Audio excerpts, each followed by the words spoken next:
securing. Yeah. So welcome my audience, welcome to my panelists. Today we're talking about crypto security. So now you're refreshed for that topic. Let's start with an overview, introduction question. Let's go through it. You know, everyone knows in the audience about crypto, about security risks. How does your organization face that security risks which are occurring to your organization especially? So. Wow. Okay. So Stuart Jackson, I'm the VP or the global VP of sales engineering at Fireblocks. So my organization is basically the technical sellers. So we go out and help our sellers actually understand our product and make sure that our customers understand exactly what we're doing.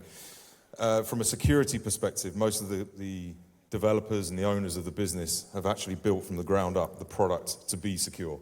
In fact, my background is 20 years in cybersecurity. And so we all come from a background of really truly trying to understand exactly how we make things secure and as secure as it can be. And to put it in perspective, we're probably on plan to move about $6 trillion in value this year alone. So if we fail in our security, then fundamentally it's going to have a big impact on the crypto industry. Yeah, I'm Christian from KuCoin EU. We are building actually the European arm of KuCoin here. So we're trying, and not just trying, but we are hopefully getting the MiCA license in due course. I can't tell more than that. Yeah, we are dealing a lot with security. Actually, I'm surrounded by companies where I've been a customer. 1, 2, 3, 4 as well. Yeah, so only companies I already worked with. I've been a Fireblocks customer, a Bitpanda customer, and I think in our industry it's super important to have security measures in place. For KuCoin, I think we have one of the highest standards in terms of like how many steps you have to go through until you can withdraw and or deposit. Sometimes maybe even too complicated, but for good reasons probably. Yeah, and yeah, that's essential. I think we can go into much more detail on what it means for now with MiCA and DORA for exchanges like us from a security perspective that we need to establish CISOs and so on and so forth. But I think we will go down that route later, right? Yes, that's the plan. Hello. Does it work? Okay. Sorry. My name is Thomas. I'm from Bitpanda, and actually Bitpanda is not only the one you know from the B2C and all the nice football sponsoring and ATP and stuff like that. But there's a second arm which is called Bitpanda Technologies, and Bitpanda Technologies is providing companies, institutions and banks with our technology which we already use for the B2C business in a B2B case. And I think that on that high-level security question, I think the most important thing is that security is not the thing where you just say you have to do it, like checkboxes or whatever, but I think it has to be in the DNA and in the strategy of the company from the very beginning. And this also includes, as mentioned by you, the MiCA licenses and other licenses, because they give a framework which should guide the company through that questions. Thank you, Thomas. Good evening. My name is Markus. I'm coming from Raiffeisen Landesbank Niederösterreich-Wien. I feel like a bit of an alien here in this round since I'm representing a pure traditional brick and mortar bank. But on the other hand, we were the first one who were cooperating with Bitpanda, and I would like to highlight a bit the security perspective from our retail clients' view, as we are now since over 2 years offering the possibility to access into a crypto platform to over 1 million clients here in Austria. And important on the security perspective was for our clients that we offer this access through our mobile banking application and not via separate access keys which you can lose, and you have the one or the other challenge. So the security perspective was quite important here to represent as a traditional, well-reputed bank also the access to the world of crypto, and this in a very secure and stable manner. And this is what I would like to stress here, that we combine kind of the best from out of two worlds. All right, last one. Happy to be here. Thank you for the invitation. I'm Martin, one of the CEOs of Tangany. We are a regulated crypto custodian based in Munich, Germany, and we are more like a white label B2B custodian, meaning we always partner with a broker and bank institution to provide our service. And in that field, our stance on security is a bit different, meaning we always have a partner, a bank or an institution or a broker working very closely with us. And given on that setup design, we have also to exchange a lot of information with our partners in a way that we know who are the customers. So we have roughly 1 million accounts with us right now, where the users are onboarded with Tangany directly. And in that field, we need a very clear segregation of accounts, of workspaces, security on a technical level by partnering with players like Fireblocks, but also on the operational side of things. How do we settle? How do we facilitate transfers from customers where we do not have a direct relationship, meaning we do not communicate directly with the customer. And in that way, we have to find solutions where we involve our B2B partner in order to get to the user and to validate requests by the users. But there's also other shades of security in terms of brand security. So we get at least one call per week, maybe even more, where people are actually calling us and requesting the money from us and pointing to a website where we have no knowledge about, where somebody is using Tangany, copying the website, inserting our phone number, our imprint, our address. Everything is labeled and designed in the way of Tangany by promising a lot of return for small investments. And people fall for that, actually, and trust on the brand. And that's a lot of stories we receive, or a lot of sad stories of people getting fraud for the money by being misinterpreted that they are trusting Tangany. And there's also something where we need to take care a lot of to ensure that the brand itself is not harmed in any way. That's a good point, Martin. So let's stick with the customers of your organization. So every user wants a very high or the highest level of security which is possible. So at Fireblocks, how do you combine this with user experience for your users? I think that's the nice thing about working at Fireblocks. The guys next to me are the customer, and so they build the user experience. I think it's really important for us to make sure that whatever security lies underneath is as secure as it can possibly be. I will never say it's impossible, because no security is impossible, but we can make it as improbable as it's possible to break. So the scenario here is that from a user perspective, there is an element of usability, and security versus usability is the old adage. And the scenario here is that we need to be able to provide the tooling for those people that are consuming our service to make the interaction with the field, with whoever it is, whether it's a retail customer or even institutional. It doesn't really matter who the actual end user or the consumer is.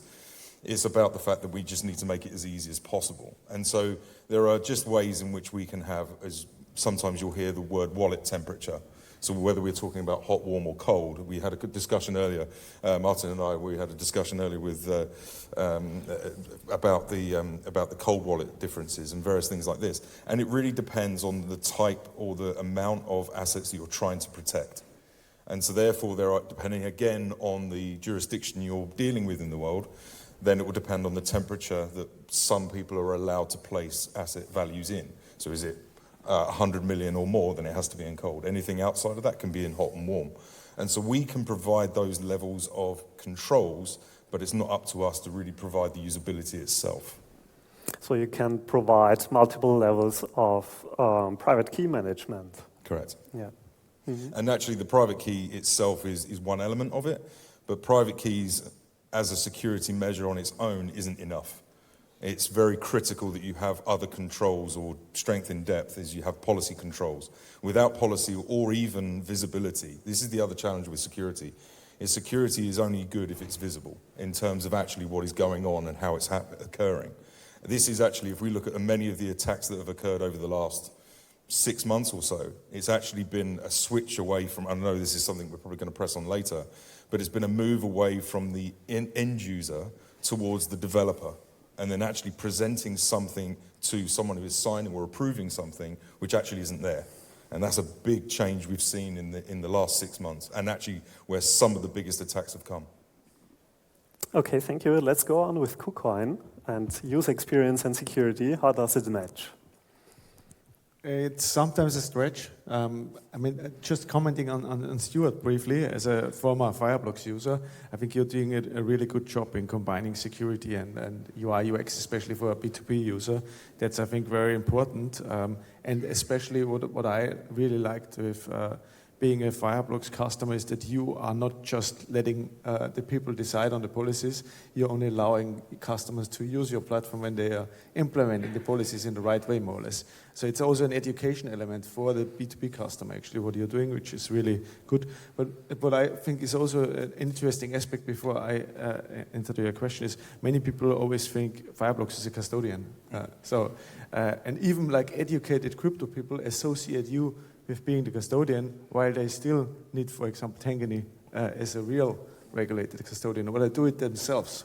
I was also not aware before I was a customer of Fireblocks that we have to do the private key management more or less ourselves, and this it is still a big stretch and in the end as well. Okay, but coming back to your question, I think from especially retail client focusing or facing platform, it's always important that you are forcing to some extent the customer to really use the security. They probably see as a burden as well, because you are protecting the customer from risks they are not thinking about, And being it 2FA or 3FA, so additional security measures, is just like really important that the customer is more or less forced to use them. And we are, KuCoin Global, and there's two different entities, for sure, is implementing it right away, and we will do the same once we are live, or we are allowed to go live, in a way that you have several steps you need to perform that you really can send out the transaction or can do a trade. So there's not just the Google Authenticator or any authenticator. There are other means of verifying that you really want to make this transaction and really want to make it. And I mean, when I was still only a customer of KuCoin Global, I always thought, wow, this is really burdensome. But in the end, once you came close to be, and that was interesting from one of the former speakers, once you became close to become a victim yourself of being frauded or being phished, you are happy that there are 2 or 3 steps actually that funds can't just be taken from your account. So I think it's a stretch. It's not always the best user experience in the end, and especially if you lose some of the verification steps you need to perform to have the biggest security, it's sometimes a burden and takes a bit to recover it, but it's really the best for the security of the customer. In the worst case scenarios, exactly. Of course. Thank you. Okay, no middle words. Good. You know all the saying, it's your keys, it's your values. So if you lose the keys, the values are gone. And if we first talk about Bitpanda B2C, we have now, I think, 7.2 million customers directly on Bitpanda B2C. And it would be impossible to educate 7 million people how to take care of private keys. You can forget it. In our B2B2C model, we currently have 25 million customers through our partners like Raiffeisen, like Number 26, and a lot of others. The same, you can't educate 25 million people how to take care of private keys. So what we did and what normally all the large banks, up to my experience, I was before with Ripple and Metaco, so I have a little experience how the big banks like Pecha, DZ was named again here, already do it. They do it like they did it the last 100 years. They do omnibus accounts. I mean, if you do traditional securities, you don't really think that you own the security. There is a big pot where all the securities are in there, and then there's a kind of Excel sheet, and this Excel sheet tells the bank that you have 10 IBMs. That's the same thing, literally, and very basic explained what we are doing and what big B2C crypto companies do. So the customer, the retail customer, never ever has access to any private keys to sign any transaction. So that's how we can separate the usability and the security, because the security is totally in-house and secured through, as mentioned before, policies with multi-levels and everything, and 4 eyes and 6 eyes and so on. And the usability can still be there.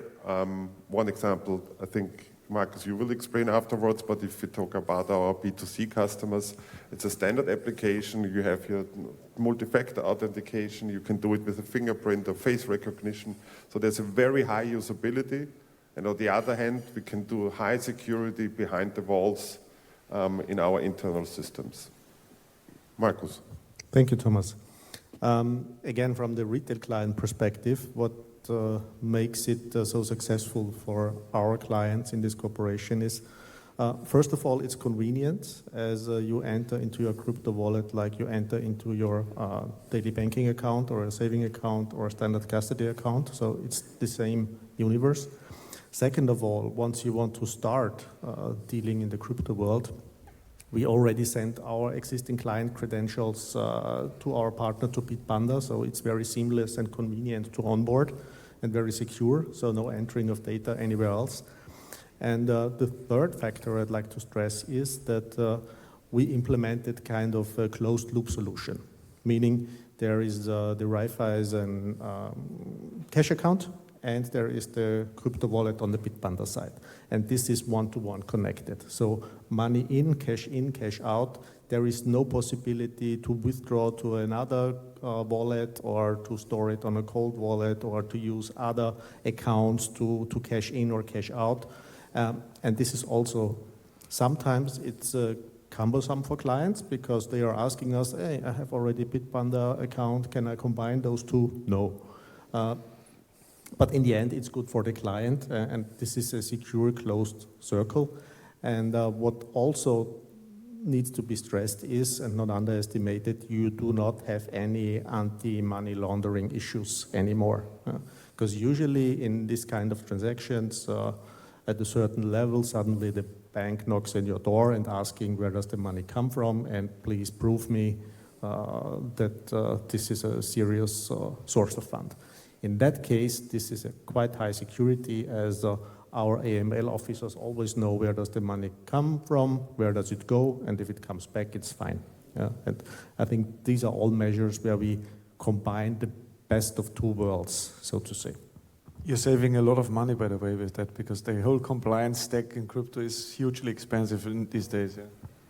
And it's a double security, because even if somebody gives away his mobile phone with his fingerprint and has access, they would have to break two, let's say, financial institutions, us in selling the Bitcoin, let's say, and then additionally Raiffeisen to wire that sold Bitcoin in fiat to another account. So it's, I mean, you know, impossible is maybe a high word, but it's a very, very high defense for any fraud.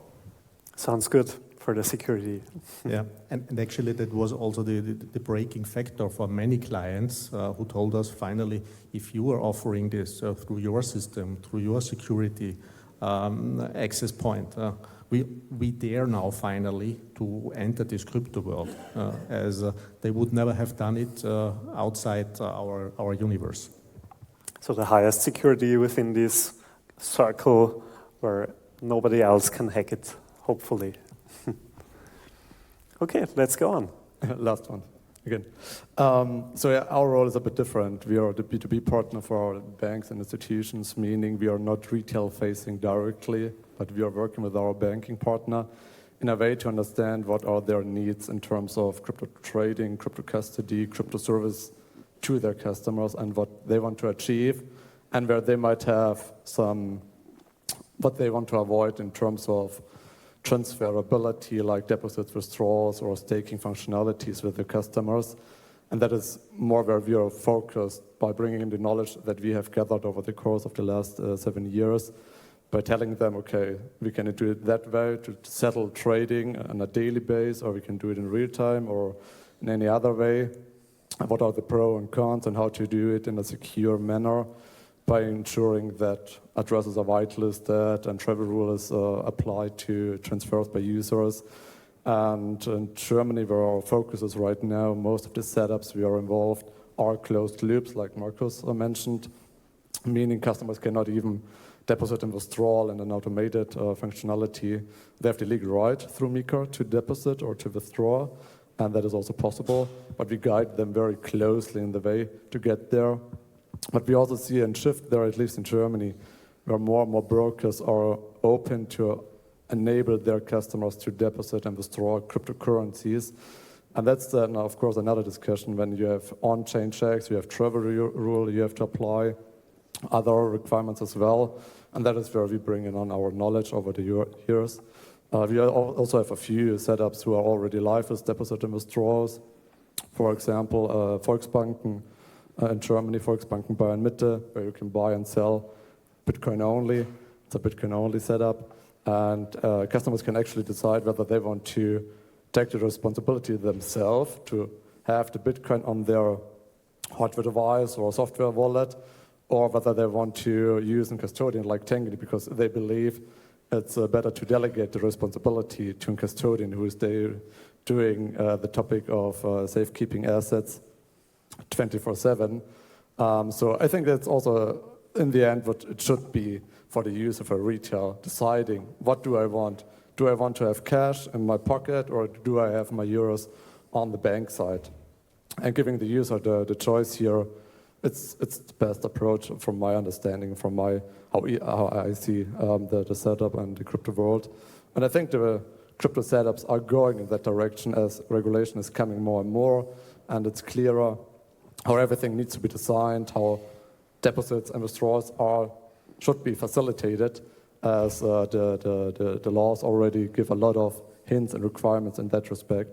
And so that's our role, more B2B side.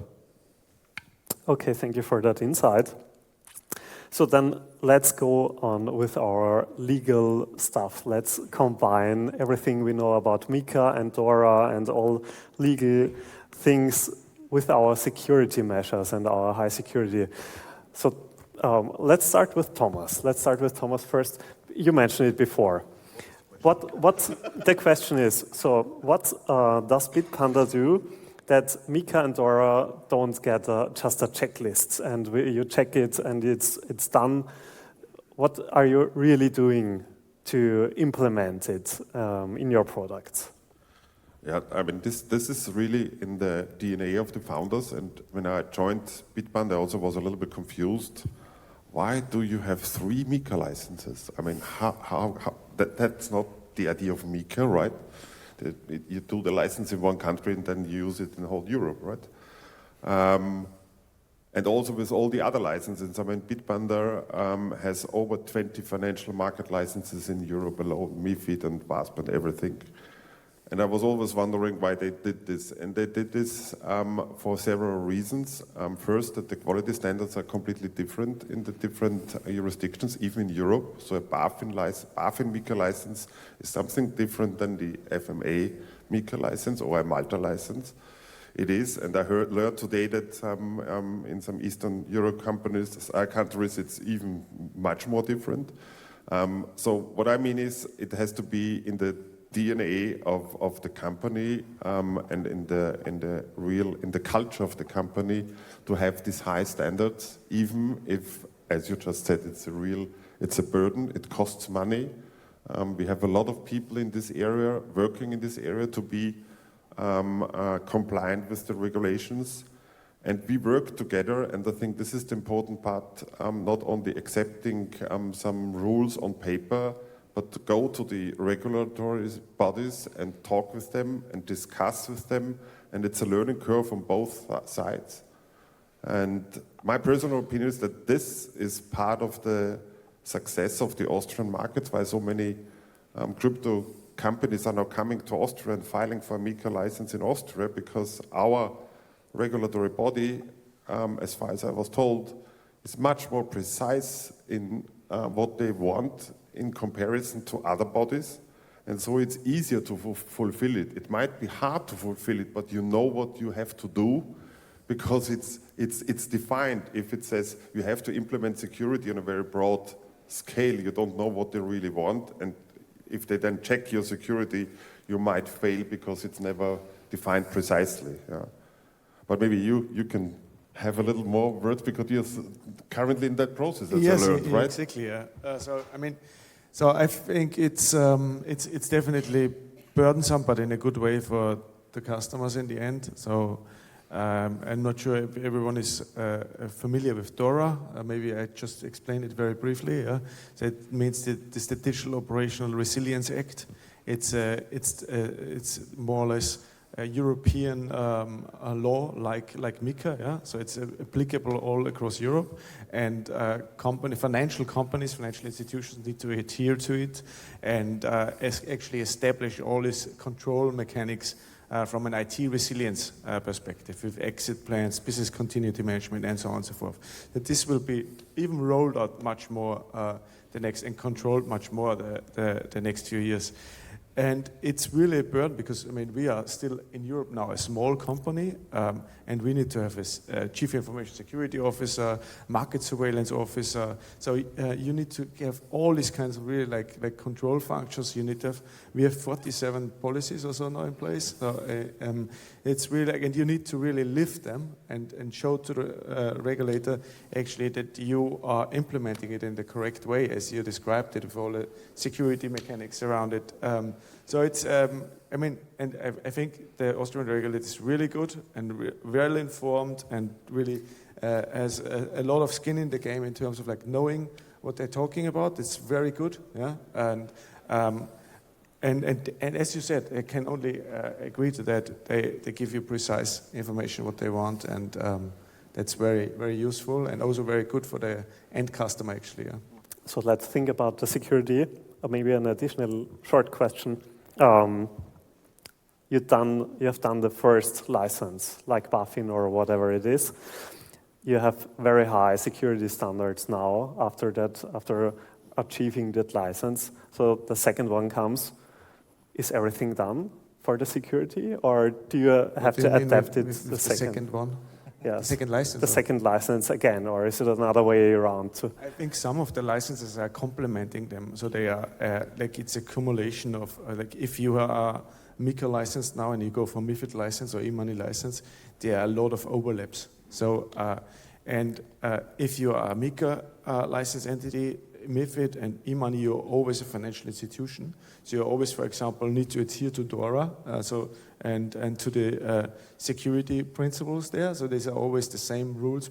Some are a little bit different, depends on the size of the company and so on and so forth. But you always need to adhere to DORA, for example, from an IT security perspective. So this is actually, we love regulation so much in Europe, at least some, but this gives a layer more or less now for all financial institutions from an IT security, incident management perspective and business continuity management perspective. Thank you. Let's go on with Fireblocks. So obviously the difference for us is, as Christian mentioned, we're the provider of the custody platform itself and the infrastructure that lies beneath. And obviously, if we are able to satisfy the regulators around the world, not just obviously here in Europe, but around the rest of the world, then obviously it makes it easier for people to build on us or upon us. And so therefore, we have to go through exactly the same hoops and jumps that the guys next to me do. And we have to be able to produce policy documents. We have to go through the same rigorous security principles to make sure that our infrastructure, because we've just spent, last week, there was a 3-day audit with the German regulator in attendance. And it was a pooled audit with about 30 customers. And the opportunity there was to ask us as detailed a question that we could bring our SMEs from around the company in to have that conversation. Because again, if we are not up to the standard that is required by the regulators, then no customer is able to operate or provide that license. So it's a must. Really it's an absolute must. Maybe just one element, you are considered a critical provider based on actually, so you are even, I think, supervised actually by the global, so more or less by European regulators as such, like AWS and so on and so forth. You are considered a critical provider. You have even more stringent like rules for yourself which need to apply. Exactly that. If we don't hold ourselves to the higher standard or the highest standard, then ultimately nobody wins. And especially us. So I think the scenario here is that we really look very deeply, and we have cryptographic researchers looking at our libraries, our crypto, and actually going right the way down into the security at its absolute floor level to say, is this as good as it can be? And actually continually looking at that security. It isn't something we just set on and go, yeah, that's good enough. Good enough is never good enough. And so for us, it's always a case of we will actually go and define whether that research that was placed into the cryptography in the first place is good enough, but then we take that same principle view across our entire platform. So the hackers don't sleep? No, the CISO's, he's 25 years old, he looks 70, but that's the way it is. Okay. So I can just confirm, security is never done, and DORA brings in standards how to do security, and it's, in our view, we started 8 years ago, and we started in 2017. There was no regulation at all in Germany. So meaning what we did back then was another level than banks were used to work. So we spoke different languages actually, how our product works and what a bank is looking for, what they need, and what they are requesting from suppliers or partners. And we also have seen it in the recent years before DORA. In Germany, we have the BIT, which is very similar to DORA on a national level. It's good in Germany because then we spoke BIT with other banks in Germany, and we knew what the banks are looking for, and we were able to provide information based on that. But outside of Germany, BIT was unknown. And then again, okay, how is Tangany operating? How do we do security? How do we approach things? And referring to BIT was not sufficient because nobody knew outside of Germany the standards. And now with DORA, we have a framework. Everyone in Europe knows it. And we can rely and refer to DORA. And everyone knows exactly what it means when we speak about security, information security in particular, and exchange of information and confirmation by providing information that DORA is adhered sufficiently by Tangany, for example. So for Tangany itself, it's more like an easier way to communicate with partners and banks, but also, of course, to have more structure, more ways to handle information security. Tangany, we get audited like once or twice a year by BaFin or someone authorized by BaFin, given that we are one of the largest players in Germany. And they audit us on DORA, and we can provide those information to our partners then as well, so they can reuse their information because their departments understand what we have been audited to. So for us, it's more like a simplification in a way that we can use the information, and we have a standardization in Europe, and it's like an upgrade from BAT, what we used to have here in Germany. I have a bit of a different challenge with regulation. Of course, as a bank, regulation is each and everywhere. In terms of MiCA, we are not holding a MiCA license. So we just learned that Bitpanda has a couple of them. We do not. So we had the challenge to develop this setup together with the regulator and our partner, what we are finally in this process towards the client and towards the regulator. And this is actually our challenge, as we are kind of providing the access to something which is regulated under MiCA, but we as such do not hold this license. So how we approach this challenge is that we simply invited also the regulator to this discussion.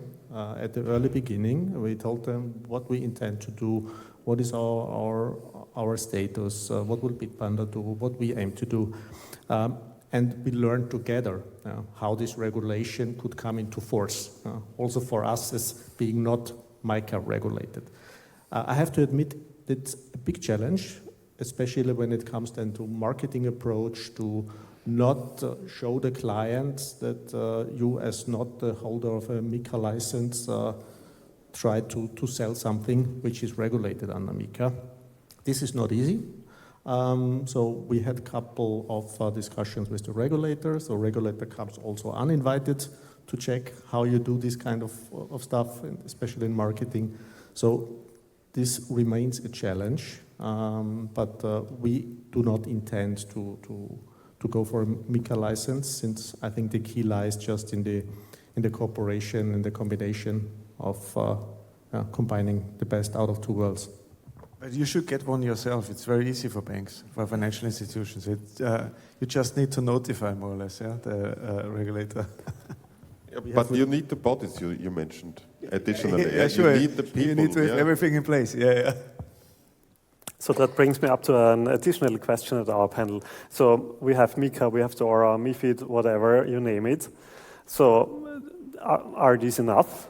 Do we need one more to increase the security more? Do we need a regulation more or a less? Or what do you think? Maybe I start. So there's always room for more regulation, I guess. I mean, more regulation is already upcoming. DAC 8 for taxation and PSD3, including crypto activities as well there. So I don't think regulation will eventually end. Then also stablecoins, for example, were as much as issued if you have a MiCA license and you want to handle stablecoins, you're perfectly fine to do it. But stablecoins are also kind of an e-money asset, meaning you also need a PSD2 license or a ZAG in Germany. So we are currently applying for a second license in order to be able to continue with stablecoins, which we are already allowed to do. So I think the regulation will not end. And in the end, there's a lot of good regulation also. I personally like MiCA. I think it's good for Europe as a continent, as a market, to drive innovation, to harmonize the market in a digital way. And also DORA defines standards for Tangany itself. It's an effort, it's an investment, it takes a lot of focus and reduces speed and innovation and so. But I think for Europe itself and for the market and the industry, those two regulations are good. And if it's done in that way, it's positive for the market and for the continent. If it's done more like the travel rule, which is another example, which is not on the good side, then it hinders innovation, and that's not, I think, what we should seek here in Europe in order to be innovation friendly and to be able to keep up with the US and Asian players, to build our own ecosystems here, which are resilient enough to withhold against the large players from outside of Europe. And for that, DORA and especially MiCA it's an important puzzle piece in my view. But Tangany would be open to get one more certification.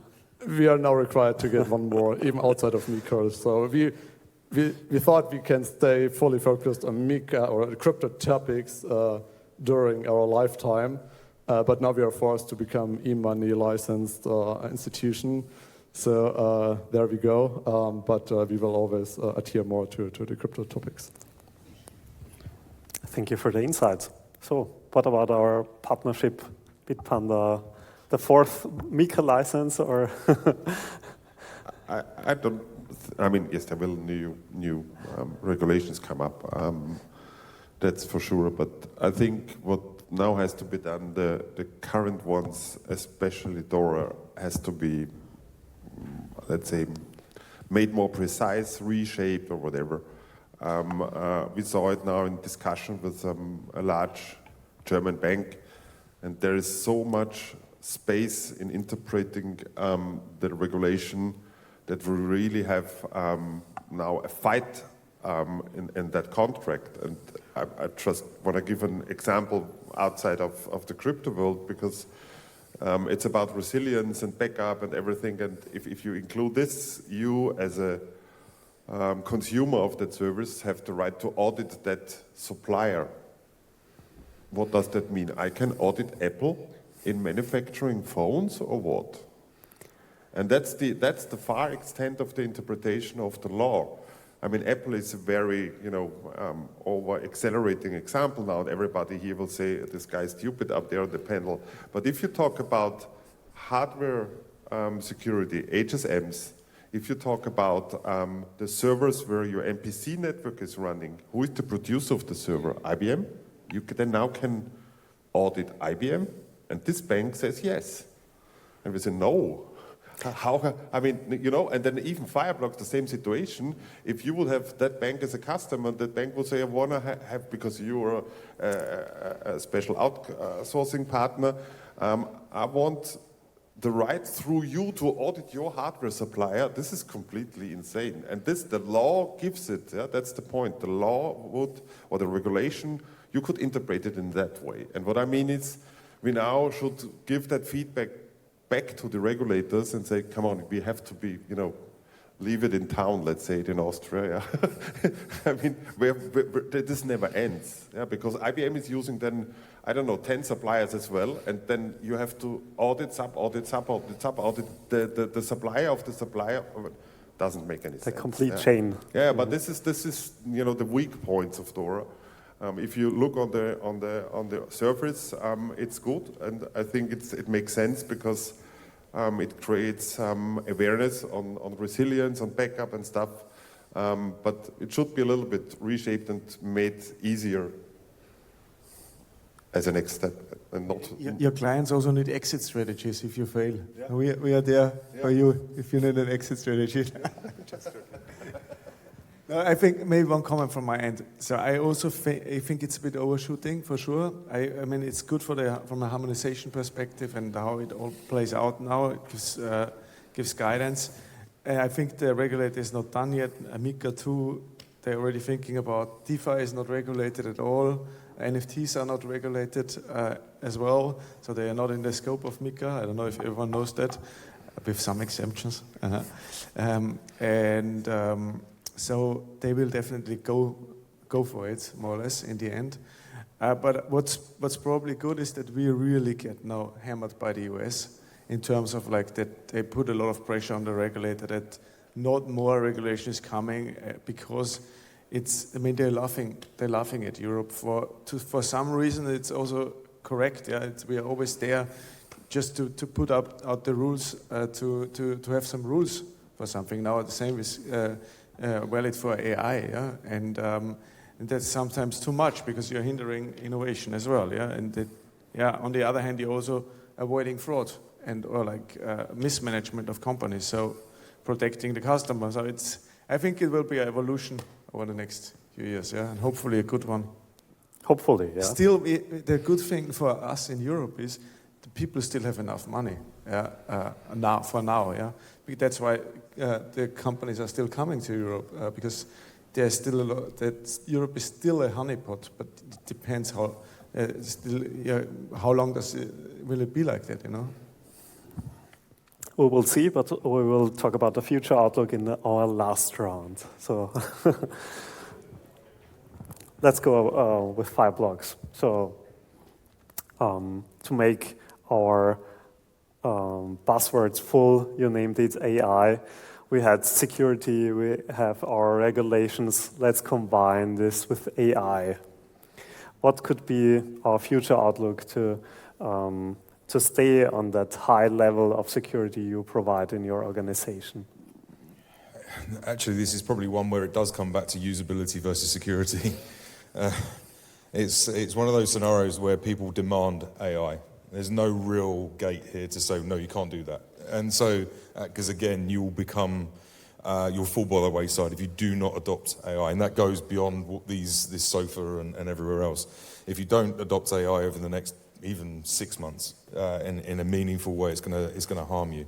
And so the way that we've approached it is that actually we recognize that people want to consume the data that lives within Fireblocks from a workspace perspective. So you are looking at a custody environment with all the assets, and people want to consume that information, but they want to consume it in a way which has got very detailed it's got very detailed information, but also cannot go past the roles-based administration that you provide it. You can't have someone who is just a viewer of data being able to execute something through AI. So even at the levels that we've built out our communication protocol into Fireblocks with AI, we've had to adhere to the security platform that we already have built in, because it makes no sense if we try to break the system anyway. And if we don't have AI, someone will come along with it and say, well, actually, these have adopted it, so we're going to move you out the side. So of course we need AI. Everyone wants to have it in any product. So what do you do in your organization that you won't open any backdoors or security risks while including these AI algorithms? And I think that kind of comes back to the principles of Fireblocks as a whole, is that we have no trust in anything that we have in our system. There's zero trust everywhere. So nothing is automatically trusted. It has to be under the process by which it is built from the ground up to say, we don't trust that service, let's start from there, as opposed to implementing something and then working back down. That makes no sense whatsoever. So every single time we build a new service or we implement something new from scratch, whether it's actually consuming the data, whether it's adding data, whatever it is, we're always looking at what are the security implications. And we have a very, as you'd imagine, for various reasons, a very stringent release program in terms of actually how we deal with software that even touches our environment. Again, if you look at the ways in which some of the hacks that have occurred in the last 6 months, a lot of it has been down to the fact that developers have had lapsed private keys to their GitHub repos. And even in that environment, we are so controlled about actually who has access to information, data, the core code when, and even at that point it's put into trusted execution environments. So even the administrator on a server, AWS or Microsoft or wherever it is, doesn't even have access to that level of material. So we are quite fastidious, I think is the right word. Yeah, it sounds good. So a no trust policy in the base layer from the beginning. We don't even allow the originating or the initiating transaction from the outside internet to directly communicate to our internal service because we don't trust what's coming inbound. So even in that process, we deconstruct it and reconstruct it inside once we've checked that it isn't anomalous. So we really go to superb lengths to make sure that things are actually functionally correct before we even try to initiate or sign it.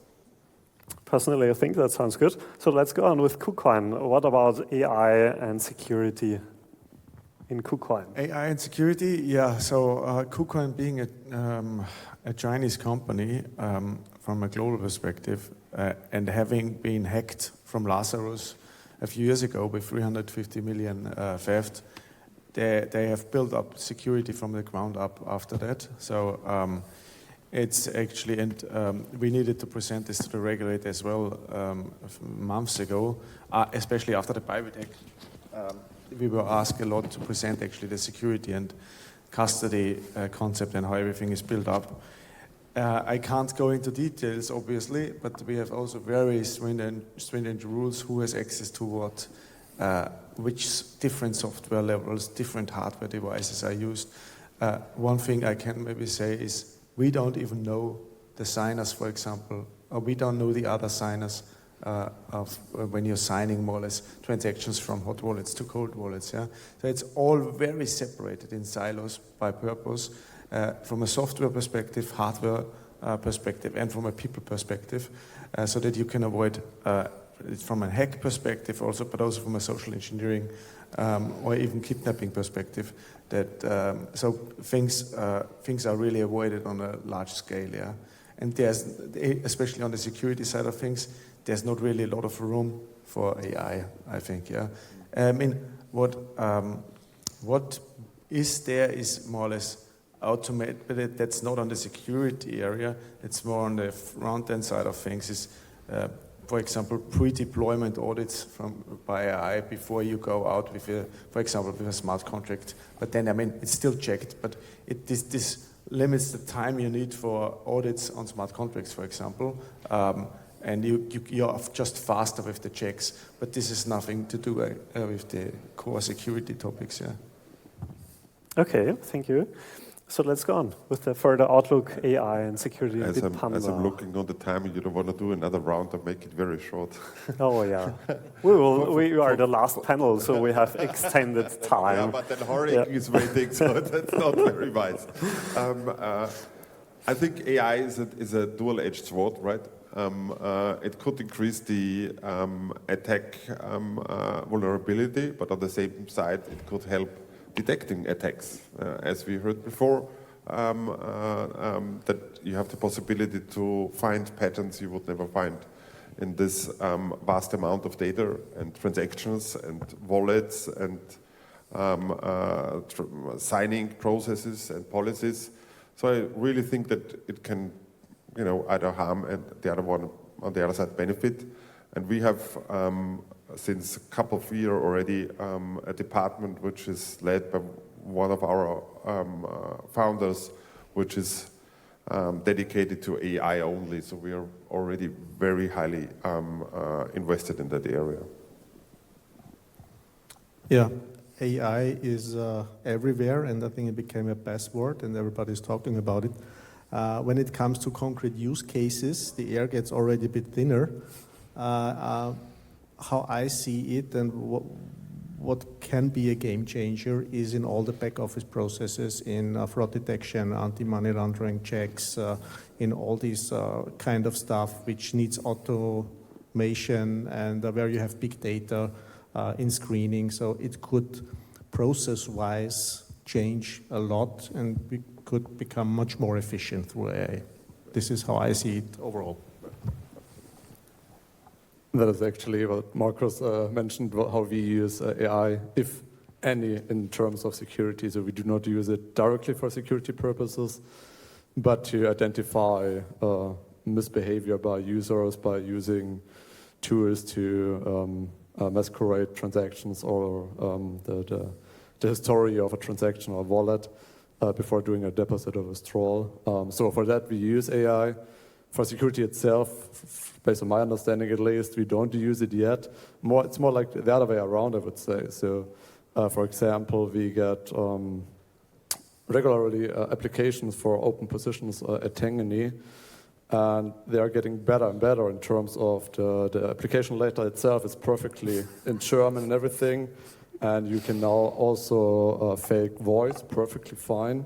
So you get conversations with people where you believe they're actually based somewhere in Germany, where you cannot actually not really verify if the people are real. And I think it's not long until people can, or it's possible also to fake video. So you have a video conference and you think you have an application or an applicant on the other side of the screen, but it might be just an AI where you speak with. And that's happening actually. That is where that's one of the reasons why we always invite applicants in the third round to our office in Munich to get a physical look at the people. But that's where we have focused on understanding how AI is evolving in order to attack at Tangany and how we need to prepare ourselves to be ready to understand whether it's actual or it's fake or it's an attack from somebody else. And that's more where we are thinking about how we need to handle AI and how we need to monitor how AI is evolving on the market to understand what attack vectors might be there, which have not been there a couple of months ago. And that is more where we take AI very seriously. Thank you so much for your answers. So we have some minutes left. Hopefully we get some interest.